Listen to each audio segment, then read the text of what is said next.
தாராள பிரபு. தாராள பிரபு. தாராள பிரபு. அது வேணாமா?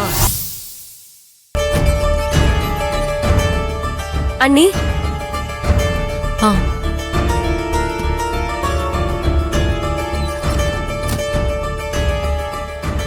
மீனாட்சி மேடம் கிட்ட பேசுறேன்னு சொன்னீங்க.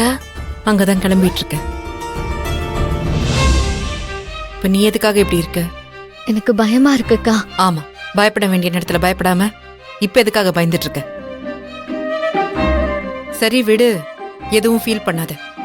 நான் தான் இப்ப அங்க போறேன்ல, பாத்துக்கலாம்.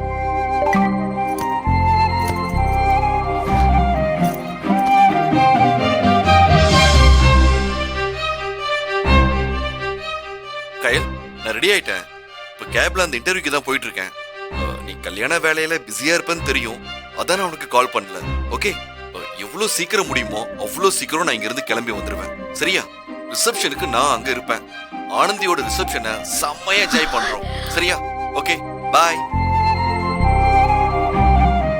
நீ இன்டர்வியூவை நல்லபடியா முடிச்சிட்டு இங்க வா. All the best. அண்ணி, அண்ணனும் ஆனந்தியோட கல்யாணத்துல ரொம்ப ஆர்வமா இருக்காரு.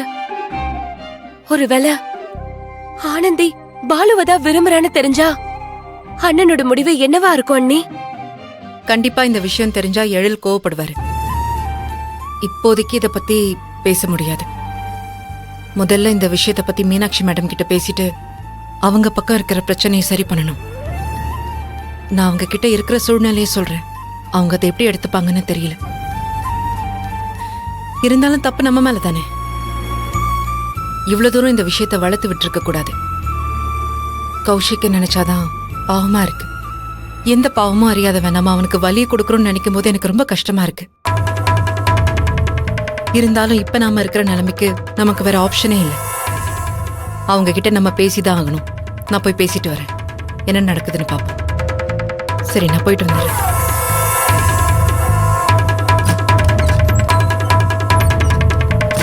பயமா இருக்கு ஷாலினி. எல்லாரும் வந்துட்டீங்களா? அப்பயே லேட் பண்றீங்க, கிளம்பி வாங்க. ஏன் யோசிச்சுட்டு இருக்கீங்க? ஒரு ஆட்டோ பிடிச்சு நம்ம தெரு பேர் சொன்னீங்கன்னா வந்து இறக்கி விட்டுருவான். வாங்க வாங்க வாங்க. சரி சரி வாங்க. தனோ தனோ, இதோ வரேங்க. வந்திருக்கிற எல்லாருக்கும் காஃபி கொடுத்துரு. சரிங்க, நான் கொடுத்துறேன். சொல்லுங்க சொல்லுங்க. சரி, வந்துருங்க வந்துருங்க. கயல், ஒரு நிமிஷம் இங்க வாமா. உன்னதாமா காணோன்னு பாத்துட்டு இருந்தேன். தங்கச்சி கல்யாண வேலையில பிஸியா இருக்கியா? நான் வந்து எவ்வளவு நேரம் ஆச்சு, வந்து பார்க்கவே இல்ல. இல்ல, அப்படியெல்லாம் இல்ல. சரி சரி பரவாயில்ல, சும்மா கிண்டலுக்காக தான் கேட்டேன். எப்படியோ ஆனந்திக்கு ஒரு நல்ல இடத்துல மாப்பிள்ள பார்த்து கல்யாண ஏற்பாடும் பண்ணிட்டீங்க. ரொம்ப சந்தோஷமா இருக்கு. நிச்சயதார்த்தத்தை தான் சொல்லாம திடுதுப்புன்னு பண்ணிட்டீங்க. கல்யாணத்துக்கும் சொல்லாம போயிடுவீங்களோன்னு நினைச்சேன். ஆனா பத்திரிக்கை வந்து சேர்ந்துடுச்சு. கயல், மாப்பிள்ள போட்டோவை பார்த்தேன். அழகா இருக்காப்ல. சினிமா நடிகர் மாதிரி இருக்காரு. நம்ம ஆனந்திக்கு ஏத்த மாதிரி நல்ல வரனா அமைஞ்சிடுச்சு. உங்க அம்மா சொன்னாங்க நல்ல குடும்பம்னு சொன்னாங்க. பணம், அழகு, அந்தஸ்து எல்லாம் ஒரே குடும்பத்துல இருந்து கிடைச்சிருக்கு. குடுத்து வச்ச மகராசி உன் தங்கச்சி. ஆமா, எங்க உன் தங்கச்சி? உன் தங்கச்சிக்கு சுத்தி போடுமா, என் கண்ணே பட்டுடும் போல இருக்கு. கடவுளே, என் அம்மாவை இவ்ளோ சந்தோஷமா நான் இது வரைக்கும் பார்த்ததே இல்ல. ஆனந்திக்கு ஒரு பெரிய இடத்துல கல்யாணம் நடக்க போகுதுன்னு அவங்க முகத்துல அவ்வளோ சந்தோஷம் தெரியுது. ஆனா இந்த கல்யாணம் நிக்க போகுதுன்னு தெரிஞ்சா அவங்க என்ன ஆவாங்கன்னு சத்தியமா எனக்கு தெரியல. சரி, நீங்க பேசிட்டு இருங்க. சரிமா, நீங்க உட்காருங்க, நான் இத வந்துறேன். கயல், கயல், என்ன கயல்? நானும் நேத்துல இருந்து பாக்குறேன், நீ ஒரு மாதிரியாவே இருக்க. உன் முகமே சரியில்லையே. என்னாச்சு? ராத்திரி சரியா தூங்கலையா? இல்ல ஏதாவது பிரச்சனையா? என்னாச்சு கயல்? இப்படி நீ இருக்கிறத பாக்கும்போது எனக்கு ரொம்ப பயமா இருக்கு.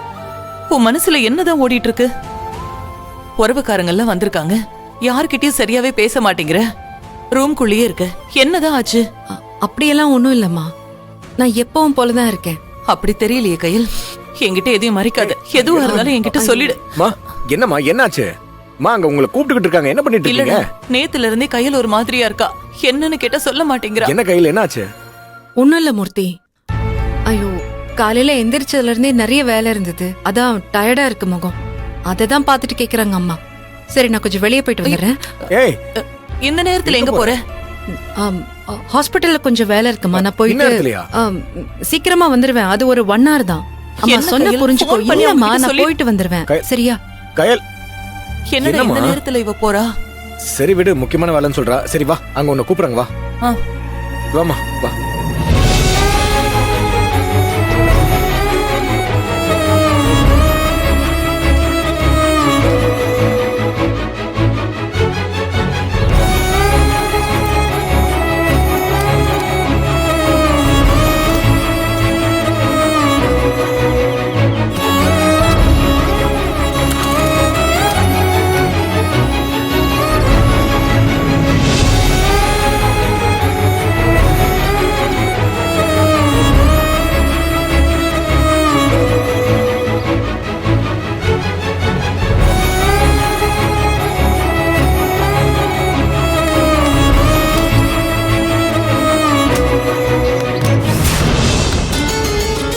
பெரியப்பா கார் என்ன இங்க நிக்குது?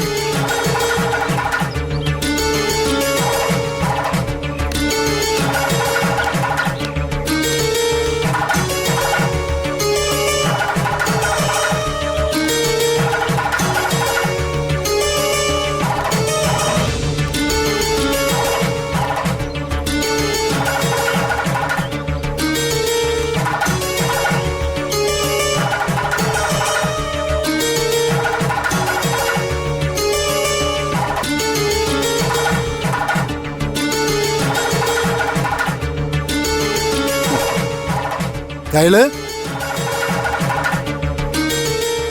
நீ எங்கம்மா? இங்க வாமா. என்ன பெரியப்பா, நீங்க இங்க இருக்கீங்க? அது மீனாட்சியும் ராமச்சந்திரனும் போன் போட்டு கூப்பிட்டாங்க, அதனாலதான் வந்தேன். அப்படியா? ஐயோ, பெரியப்பா இங்க இருக்காரே. இவர் இங்க இருக்கும்போது மீனாட்சி மேடம் கிட்ட எப்படி நம்ம ஆனந்தியோட விஷயத்த சொல்ல முடியும்? சரிம்மா, உட்காரு, சும்மா உட்காரு. ஆமா கையில, நீ என்ன விஷயமா வந்த? அது ஒன்றும் இல்லை பெரியப்பா. மற்ற அரேஞ்ச்மெண்ட்ஸ்லாம் எப்படி போகுதுன்னு ஒரு வார்த்தை மரியாதைக்கு கேட்டுட்டு போலான்னு தான் வந்தேன். இதெல்லாம் நீ கேட்க வேண்டிய அவசியமே கிடையாது. மீனாட்சி ஒன்னொன்னையும் பார்த்து பார்த்து பண்ணிக்கிட்டு இருக்கா. நானே வியந்து பார்த்துக்கிட்டு இருக்கேன். அந்த அளவுக்கு இந்த கல்யாணம் சிறப்பா நடக்க போகுது. இது வரைக்கும் நம்ம குடும்பத்திலயும் சரி, எனக்கு தெரிஞ்சவங்க குடும்பத்திலயும் சரி, இப்படி ஒரு கல்யாணம் நடந்தே இருக்காது. பாக்குறவனுங்கெல்லாம் வாய பொழக்க போறானுங்க. ஏகப்பட்ட கண் திருஷ்டி வரப்போகுது. அந்த அளவுக்கு மீனாட்சி, கௌசிக்கு, ராமச்சந்திரன் 3 பேரும் இறங்கி வேலை பார்த்துக்கிட்டு இருக்காங்க. இப்ப கூட அவங்க எங்க போயிருக்காங்கன்னு நினைக்கிற? மண்டபத்துல வேலையெல்லாம் சரியா நடக்குதான்னு நேர்ல போய் பார்த்துட்டு வரேன்னு போயிருக்காங்க. அதான் என்ன கொஞ்சம் வெயிட் பண்ண சொன்னாங்க. அநேகமா இந்நேரம் வந்துட்டு இருப்பாங்க.